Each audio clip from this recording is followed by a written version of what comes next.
سلام دوستان، خوش اومدید به یه داستان ترسناک دیگه از سری داستان‌های ترسناک برای گفتن در تاریکی. قسمت اول، یک روز صبح یک شنبه. آیدا همیشه صبح زود ساعت 7 به کلیسا میرفت و معمولا هنگامی که مشغول صبحانه خوردن بود صدای زنگ کلیسا را به خوبی میشنید. اما امروز صبح او در حالی که صدای این زنگ را شنید که هنوز در رخت خوابش بود. آیدا به این موضوع فکر کرد که این صدای زنگ دقیقاً به معنی این است که امروز دیر به کلیسا میرسد.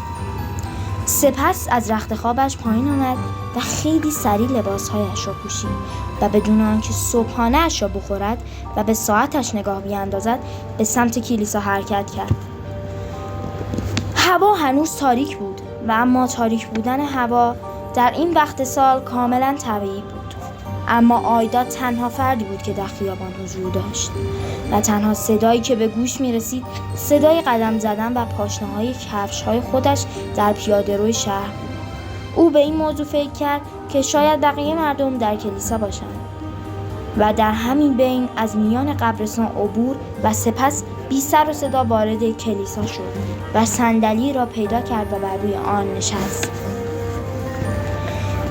اما زمانی که سرش را بالا آورد نفسش بند شد، زیرا که کلیسا مملو از مردمی بود که تاکنون هیچ کدام از آنها را ندیده بود. اما زنی که در کنار دستش نشسته بود مقداری آشنا به نظر می رسید. آیدا لبخندی زد و گفت: آره، او جوز فینکر است. اما او که مرده است. او 1 ماه پیش فوت کرد. با فهمیدن این موضوع آیدا بسیار نگران شد و دوباره به اطرافش نگاهی انداخت و وقتی چشمانش را مقداری تیزتر کرد متوجه افراد سیاه‌پوشی شد که سرهایی شبیه به اسکلت داشتند و با خودش فکر کرد که شاید این محفلی برای مردگان باشد و در واقع همه اعضای این جمع فوت کردند به جز آیدا. در این بین متوجه شد که جمعی از افراد آن محفل به او خیره شدند و در حالی که با عصبانیت به او نگاه می‌کنند به او می‌فهمانند که به جمعی که وارد شده اشتباه است و هیچ ربطی به او ندارد. در این بین جوز فینکر به سمت آیدا آمد و در گوش او زمزمه کرد: اگر به زندگیت اهمیت می‌دهی و آن را دوست داری همین الان این محفل را ترک کن. آیدا لباسش را برداشت و سریعاً از کلیسا خارج شد و کلیسا را ترک کرد و در حالی که اصلاً به عقب نگاه نمی‌کرد با سرعت تمام به سمت خانه می‌دوید و در حالی که در بین قبرستان عبور می‌کرد افراد بسیاری به سمت آیدا می‌آمدند.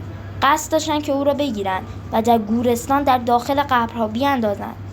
اما با دست و چنگ زدن فقط لباس و کت آیدا را از تنش خارج نمودند و او توانست که از دست مردگان جان سالم به در ببرد. مردگان در همین بین مدام فریاد می‌زدند که سریعاً از اینجا دور شو، تو اهل اینجا نیستی، تو برای اینجا نیستی، فقط برنگرد و برو بیرون.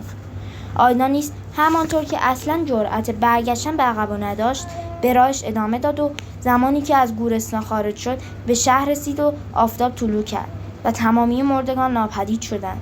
اما آیا واقعاً این اتفاق افتاده بود؟ آیا آیدا تمام این حادثه را تجربه کرده بود یا اینکه تنها خواب و خیال بود؟